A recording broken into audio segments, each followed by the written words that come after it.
నమస్కారం, SRTV news కి స్వాగతం. హెడ్లైన్ చూద్దాం.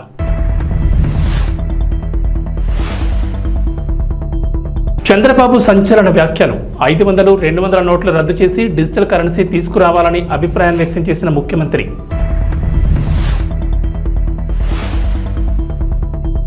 పోటీ పరీక్షల వాయిదాపై రేవంత్ రెడ్డి కీలక కామెంట్స్. కోచింగ్ సెంటర్ల మాఫియా కావాలనే కృత్రిమ ఉద్యమాన్ని నిర్వహిస్తోందన్న సీఎం.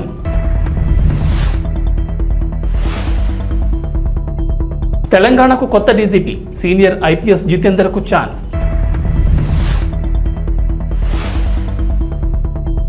ఏపీ తెలంగాణకు వర్ష సూచన. పలు జిల్లాల్లో భారీ వర్షాలు. కొందరు గత 5 ఏళ్లలో కొట్టేసిన సొమ్ముతో వ్యవస్థను కొనుగోలు చేయాలని చూస్తున్నారని ఘాటు వ్యాఖ్యలు చేశారు.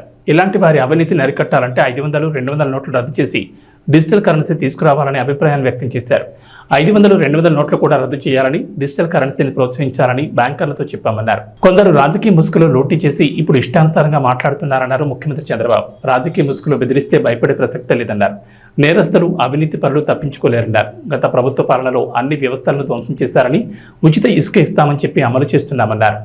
ఈ విషయాన్ని కూడా కొందరు రాజకీయాలు చేయడం దారుణమన్నారు. అంతేకాదు, అవినీతి అక్రమాలపై చట్ట ప్రకారం వ్యవహరిస్తామన్న ముఖ్యమంత్రి రాష్ట్రంలో ఓ భూతాన్ని రాజకీయంగా భూస్థాపితం చేశామని చేసిన వ్యాఖ్యలు ఆసక్తికరంగా మారాయి.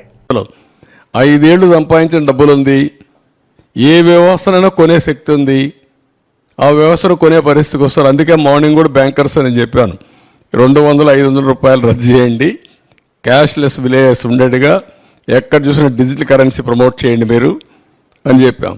అవన్నీ ఏంటి మనం చెప్పేట లాంగ్ టర్మ్లో ఒక వాల్యూ బేస్డ్ ఇవన్నీ. కానీ ఇప్పుడు ఎట్లా ఫేస్ చేయాలి? ఆంధ్రప్రదేశ్లో టీచర్ల అటెండెన్స్కి సంబంధించి సోషల్ మీడియాలో ప్రచారం జరుగుతోంది. రాష్ట్రంలో టీచర్లు ఫేషియల్ రికగ్నైజ్డ్ అటెండెన్స్ విధానంలో హాజరు నమోదు చేయాలంటూ ఊహాగానాలు మొదలయ్యాయి. సోషల్ మీడియా వేదికగా కొందరు ఓ పోస్టును వైరల్ చేస్తున్నారు. ఏపీలో టీచర్లకు కూటమి ప్రభుత్వం షోకాజ్ నోటీసులు ఇస్తున్నారని ఆరోపించారు.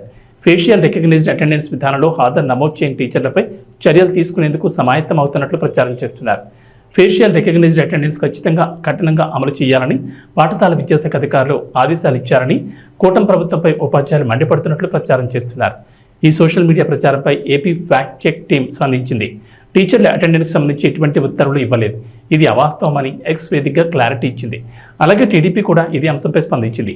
ఏపీ ప్రభుత్వం నుంచి ఇలాంటి ఉత్తర్వులు ఏది ఇవ్వలేదు. గతంలో ఫేషియల్ రికగ్నైజ్డ్ అటెండెన్స్ తెచ్చి ఉపాధ్యాయులను పీక్కుతుంది వైఎస్ జగన్. తనని ఓడించిన ఉపాధ్యాయులపై తాడేపల్లి కొంపలో కూర్చుని ఫేక్ చేస్తూ ఈ రకంగా తన సైకోతనం చూపిస్తున్నాడంటూ ట్వీట్ చేశారు. ఈ తప్పుడు ప్రచారాన్ని టీచర్లు నమ్మొద్దని కోరారు. ఆంధ్రప్రదేశ్ ప్రభుత్వం మరోసారి ప్రజల ప్రశంసలు అందుకుంది. మంత్రి చొరవతో రైతు సమస్యను 3 గంటల్లోనే పరిష్కరించారు. కడప జిల్లా కాజీపేట మండలం నాగసానిపల్లికి చెందిన రైతు గంగయ్య పొలంలో విద్యుత్ తీగలు నేలను తాకాయి. ఈ కరెంటు తీగలు పొలం పనులు చేసేటప్పుడు ప్రమాదకరంగా మారాయి. దీంతో తప్పనిసరి పరిస్థితుల్లో కుటుంబ సభ్యుల ద్వారా తీగలను కర్రలతో పైకెత్తేవారు. తర్వాత తీగల్ని అలా వదిలేవారు. ఈ సమస్యను 3 ఏళ్లుగా ప్రజాప్రతినిధులు, ఏఎస్పీ, డీసీఎల్ అధికారుల దృష్టికి తీసుకెళ్లినా పట్టించుకోలేదని రైతు ఆరోపించారు. తాజాగా వర్షాలు పడడంతో రైతు గంగయ్య పొలంలో దుక్కు చేయడానికి మంగళవారం ఉదయం వెళ్లారు. మళ్లీ తీగలను కుటుంబ సభ్యులు పైకెత్తి దుక్కు చేశారు. ఈ క్రమంలో దారిని వెళ్తున్న కొందరు ఫోటోలు తీసి సోషల్ మీడియాలో పోస్ట్ చేయడంతో వైరల్ అయింది. ఈ విషయం విద్యుత్ శాఖ మంత్రి గొట్టిపాటి రవికుమార్ దృష్టికి తీసుకెళ్లారు. వెంటనే స్పందించిన మంత్రి ఆ జిల్లా ఏఎస్పీ, డీసీఎల్ ఎస్సీ రమణతో ఫోన్లో మాట్లాడారు. ఈ సమస్యను వెంటనే పరిష్కరించాలని ఆదేశించారు. వెంటనే అధికారుల సిబ్బంది ద్వారా విద్యుత్ స్తంభాన్ని పొలానికి పంపించారు. స్తంభాన్ని ఏర్పాటు చేసి 3 గంటల వ్యవధిలోనే తీగలను సరిచేయించారు.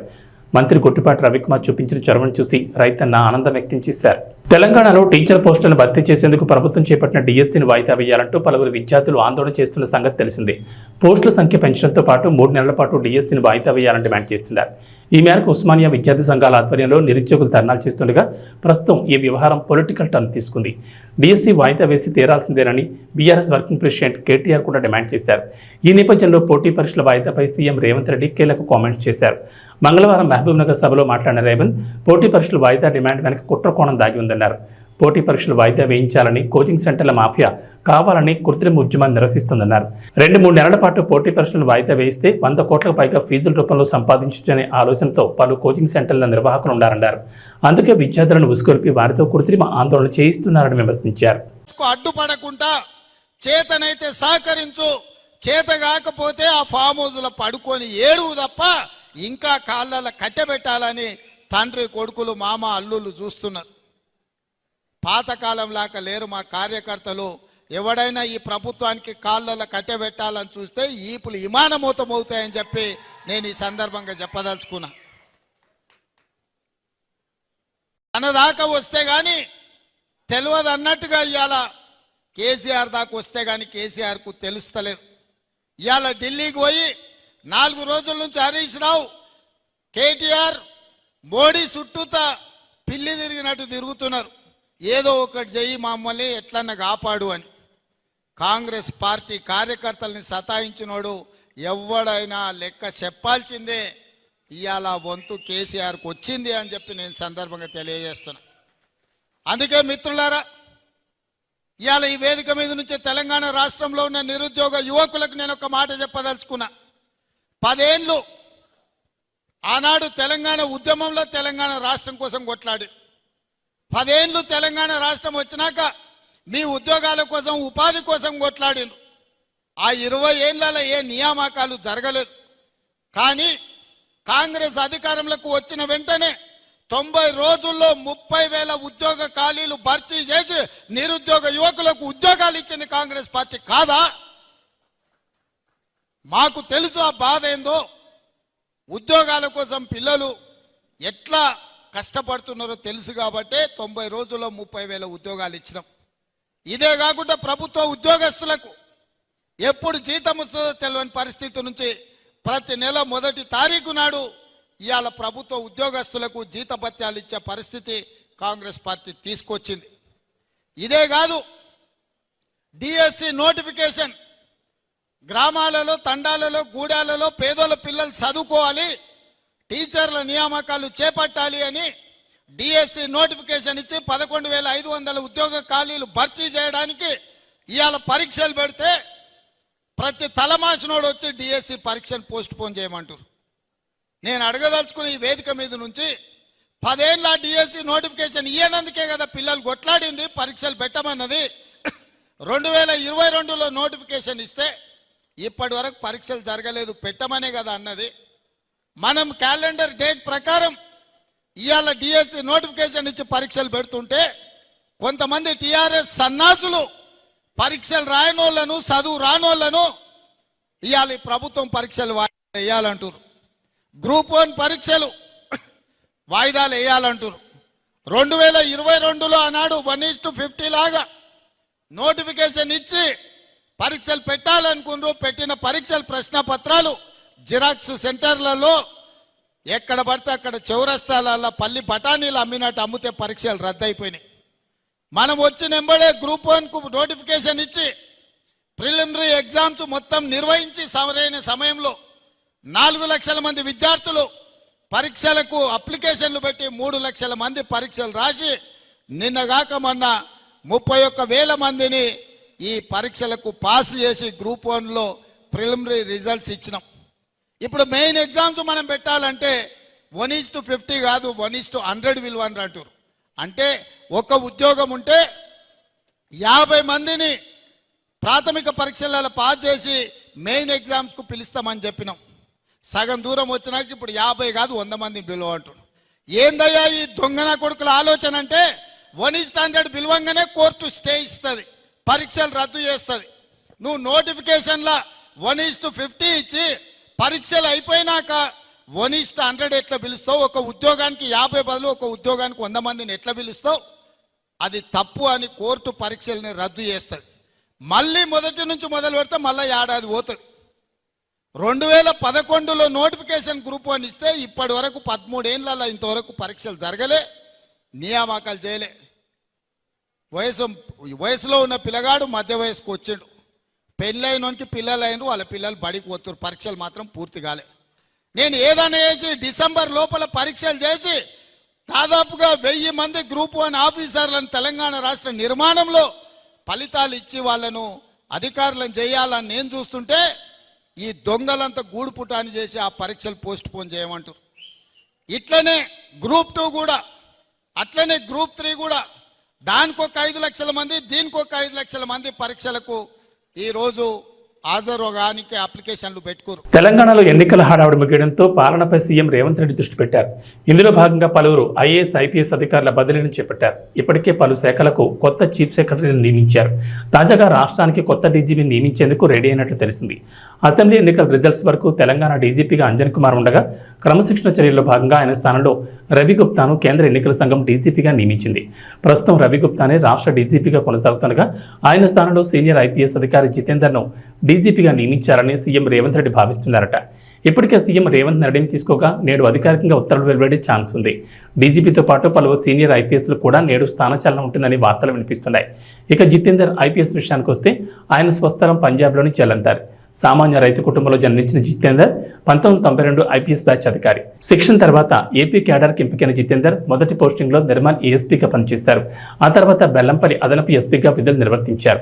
అనంతరం నక్సల్స్ ప్రభావం ఎక్కువగా ఉన్న మహబూబ్ నగర్తో పాటు గుంటూరు జిల్లాల ఎస్పీగా సమర్థవంతంగా విధులు నిర్వర్తించారు.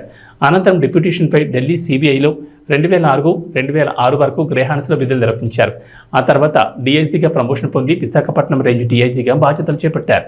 తెలంగాణ ప్రభుత్వం పంట పెట్టుబడి సాయం అందిస్తున్న సంగతి తెలిసిందే. గత బీఆర్ఎస్ ప్రభుత్వం రైతు బంధు పేరుతో ఎకరాకు 10,000 అందించిన సంగతి తెలిసిందే. ఖరీఫ్, రబీ సీజన్లలో 2 విడతలుగా రైతుల అకౌంట్లలో పంట పెట్టుబడి సాయం కోసం ప్రభుత్వం జమ చేసింది. అయితే కాంగ్రెస్ ప్రభుత్వం రైతు భరోసా పేరుతో కొత్త పథకాన్ని తీసుకొచ్చి ఈ మొత్తాన్ని 15,000కు పెంచింది. ఈ వర్షాకాలం సీజన్ నుంచి పంట సాగు చేస్తే రైతుల అకౌంట్లలో డబ్బులు జమ చేసేందుకు రెడీ అయింది.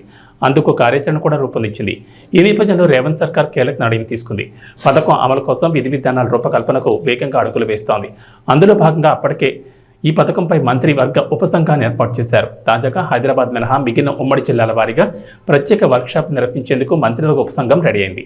తెలంగాణ వ్యవసాయ శాఖ మంత్రి తుమ్మల నాగేశ్వరరావు సొంత జిల్లా ఖమ్మం నుంచి ఈ ప్రత్యేక కార్యక్రమాన్ని ప్రారంభించనున్నారు. డిప్యూటీ సీఎం మల్లుపట్టి విక్రమార్క ఆధ్వర్యంలో ఏర్పాటైన మంత్రుల ఉపసంఘంలో మంత్రులు తుమ్మల నాగేశ్వరరావు, పొంగులేటి శ్రీనివాసరెడ్డి, శ్రీధర్ బాబు సభ్యులుగా ఉన్నారు. వారితో పాటు ఉమ్మడి ఖమ్మం జిల్లా ఇన్ఛార్జ్ మంత్రి హోదాలో రోడ్డు భవనాల శాఖ మంత్రి కోమటిరెడ్డి వెంకటరెడ్డి సైతం ఈ వర్క్షాప్లో పాల్గొనున్నారు. 5 ఏళ్ల క్రితం వెళ్లిపోయిన పరిశ్రమలన్నీ తమ ప్రభుత్వం వచ్చిన తర్వాత తిరిగి రాష్ట్రానికి వస్తున్నాయని రాష్ట్ర పరిశ్రమలు, వాణిజ్యం, ఫుడ్ ప్రాసెసింగ్ శాఖ మంత్రి టీజీ భరత్ అన్నారు. కర్నూలులోని ఆర్టీసీ బస్టాండ్లో 6 నూతన బస్సులను ఎంపీ నాగరాజ్తో కలిసి ఆయన ప్రారంభించారు. అనంతరం మంత్రి టీజీ భరత్ మాట్లాడుతూ చంద్రబాబు నాయుడు అంటేనే అందరికీ ఒక నమ్మకం అన్నారు. 5 ఏళ్ల క్రితం గన్నవరం నుంచి వెళ్లిపోయిన అశోక్ లేలాండ్ యూనిట్ మళ్లీ తమ యూనిట్ను ప్రారంభించేందుకు ముందుకొచ్చిందన్నారు. దీంతో పాటు ఇంకా ఎన్నో పరిశ్రమలు రాష్ట్రానికి రానున్నట్లు చెప్పారు. ఇక కర్నూలు ఆర్టీసీ బస్టాండ్ను రాష్ట్రంలోనే బెస్ట్ బస్టాండ్గా తీర్చిదిద్దేందుకు కృషి చేస్తామన్నారు. ప్రజలకు అన్ని సౌకర్యాలు అందుబాటులో ఉండేలా బస్టాండ్ను అభివృద్ధి చేయడంతో పాటు ఆర్టీసీకి ఆదాయం వచ్చేలా ముందుకు వెళ్తామన్నారు. త్వరలోనే కర్నూలు ఆర్టీసీ బస్టాండ్లో ఉన్న సమస్యలపై సమీక్ష నిర్వహిస్తానని మంత్రి తెలిపారు. ఇప్పుడు ప్రారంభించిన 6 బస్సులే కాకుండా ప్రయాణికులకు అవసరమైతే మరిన్ని బస్సులు ఏర్పాటు చేసేందుకు సిద్ధమన్నారు. ఇక త్వరలోనే విజయవాడ నుండి కర్నూలుకు విమాన సర్వీసులు ప్రారంభిస్తామన్నారు. ఈ మేరకు ఢిల్లీలో కేంద్ర మంత్రిని కలిసి చర్చించినట్లు పేర్కొన్నారు. ఎంపీ నాగరాజ్ మాట్లాడుతూ సీఎం చంద్రబాబు ఎన్నికల మేనిఫెస్టోలో ఇచ్చిన హామీల మేరకు అన్ని అమలు చేసే దిశలో ముందుకు వెళ్తున్నట్లు చెప్పారు. ఈ కార్యక్రమంలో ఆర్టీసీ ఆర్ఎం శ్రీనివాసులు, డిఎంలు సుధారాణి, సద్దాం హుస్సేన్ తదితరులు పాల్గొన్నారు. ఘంటసాల మండల పరిధిలోని శ్రీకాకుళంలో వేంచేసి ఉన్న శ్రీకాకుళేశ్వర స్వామివారిని అవనికట్ట ఎమ్మెల్యే మండలి బుద్ధప్రసాద్ దర్శించుకున్నారు. అత్యధిక మెజార్టీతో అవనికట్ట నియోజకవర్గం నుంచి శాసనసభ్యునిగా విజయం సాధించిన తర్వాత తొలిసారిగా దేవస్థానానికి వచ్చిన బుద్ధప్రసాద్ను ఆలయ సహాయ కమిషనర్ నల్లం సూర్యచక్రధర్రావు ఘనస్వాగతం పలికారు. బుద్ధప్రసాద్ గ్రామీణ యువజన వికాస్ సమితి అధ్యక్షులు, యువ నాయకులు మండలి వెంకట్రాములు స్థానిక నేతలతో కలిసి శ్రీ స్వామివారిని దర్శించుకోగా ఆలయ పండితులు వారికి ప్రత్యేక పూజలు నిర్వహించారు. బుద్ధప్రసాద్, వెంకట్రాములను సహాయ కమిషనర్ చక్రధర్రావు ఆలయ మర్యాదలతో ఘనంగా సత్కరించగా ఆలయ పండితులు వేదాశీర్వచనం అందించారు. అనంతరం ఆలయ ప్రాంగణంలోని శ్రీకృష్ణదేవరాయల విగ్రహానికి బుద్ధప్రసాద్, మండలి వెంకట్రామ్, చక్రధర్రావులు పూలమాలలతో నివాళులర్పించారు. ఈ కార్యక్రమంలో తెలుగుదేశం పార్టీ మండల అధ్యక్షులు తుమ్మల చౌదరి బాబు, తెలుగు యువత రాష్ట్ర కార్యనిర్వాహక కార్యదర్శి తాడికొండ వెంకటేశ్వరరావు, సీనియర్ నాయకులు పరుచూరి సుభాష్ చంద్రబోస్, సూపరింటెండెంట్ బొప్పన సత్యనారాయణలతో పాటు ఘంటసాల మండలంలోని సర్పంచులు, ఎంపీటీ సభ్యులు, కూటమి పార్టీ నాయకులు, కార్యకర్తలు పెద్ద సంఖ్యలో పాల్గొన్నారు.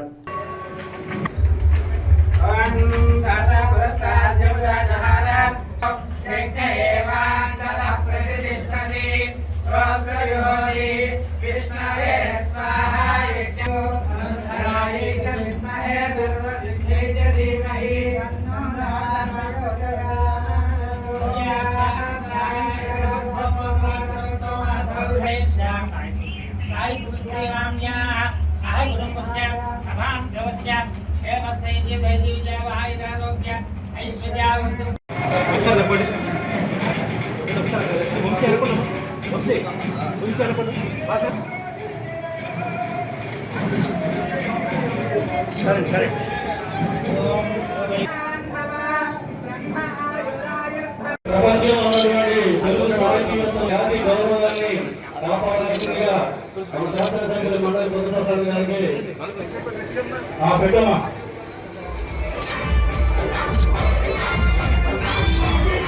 కామెడీ పేరుతో సోషల్ మీడియాలో చిన్నపిల్లలపై నీచమైన కామెంట్లు చేసి రాక్షస ఆనందం పొందిన యూట్యూబర్ పి హనుమంతుపై రోజురోజుకి ఆగ్రహ జ్వరాలు పెరిగిపోతున్నాయి.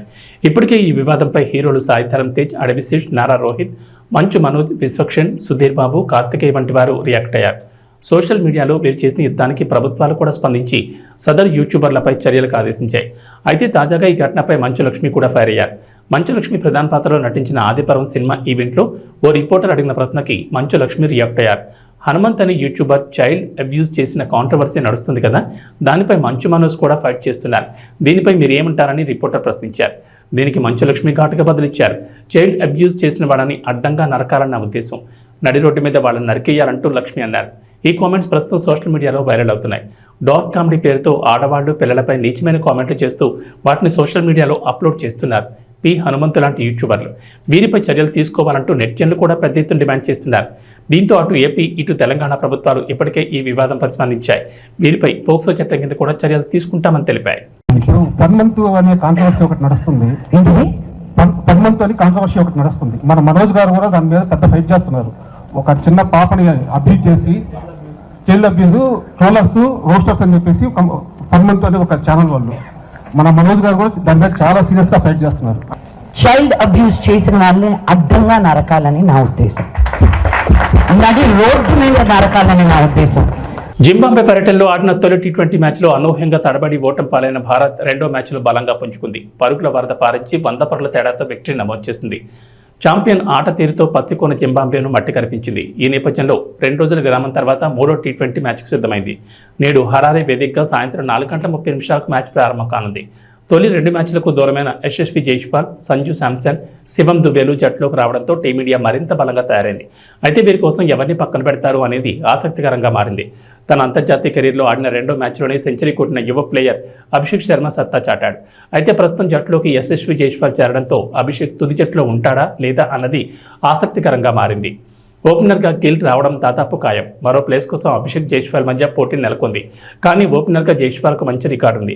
ఈ నేపథ్యంలో యాజమాన్యం అతని వైపు మొగ్గు చూపే అవకాశం ఉంది. దీంతో అభిషేక్ శర్మ 3వ ప్లేస్లో ఆడే అవకాశం ఉంది. రుతురాజ్ 4వ స్థానంలో బ్యాటింగ్కి వస్తాడు. ధ్రువ్ జురేల్ స్థానంలో సంజు శాంసన్ ఎంట్రీ ఇస్తాడు. రియాన్ పరాగ్ ప్లేస్లో శివం దుబే జట్టులోకి వచ్చే అవకాశం ఉంది. బౌలింగ్ విషయానికి వస్తే ముఖేష్ కుమార్, ఆవేష్ ఖాన్, రవి బిష్నోయ్, వాషింగ్టన్ సుందర్లో సత్తా చాటేందుకు సిద్ధంగా ఉన్నారు. ఇక వాతావరణ విషయానికి వస్తే తెలంగాణ ప్రజలకు హైదరాబాద్ వాతావరణ శాఖ చల్లని కబురు చెప్పింది. ఇవాళ రేపు 2 రోజుల పాటు రాష్ట్రంలో వర్షాలు కురుస్తాయని చెప్పారు. బలమైన నైరుతి రుతుపవనాలతోడు సముద్ర మట్టానికి 3.1 నుండి 7.6 కిలోమీటర్ల మధ్యలో ఆవర్తనం కొనసాగుతుందని వెల్లడించారు. ఏపీ తీరం వద్ద పశ్చిమ మధ్య బంగాళాఖాతాన్ని ఆనుకుని కేంద్రీకృతమైన ఆవర్తనం నేడు బలహీనపడిందన్నారు. దీని ప్రభావంతో తెలంగాణలోని 10 జిల్లాల్లో భారీ వర్షాలు కురుస్తాయన్నారు. అటు ఆంధ్రప్రదేశ్లో వర్షాలు కొనసాగుతున్నాయి. ఉత్తర కోస్తా తీర మీద ఉన్న ఆవర్తనం ప్రభావంతో కోస్తాంధ్ర, రాయలసీమలో రాబోయే 3 రోజులు తేలికపాటి నుంచి ఓ మోస్తరు వర్షాలు కురిసే అవకాశం ఉందని వాతావరణ శాఖ అంచనా వేసింది. అలాగే పలు చోట్ల ఉరుములతో కొన్ని జల్లులు అనేక చోట్ల కురిసే అవకాశం ఉందని అంటున్నారు. ఉత్తర కోస్తాలో పలు చోట్ల భారీ వర్షాలు కురుస్తాయని, ఈదురుగాలులు గంటకు 30 నుంచి 40 కిలోమీటర్ల వేగంతో వీస్తాయని అంటున్నారు వాతావరణ శాఖ అధికారులు. ఇవి బులెటిన్ విశేషాలు. నమస్కారం.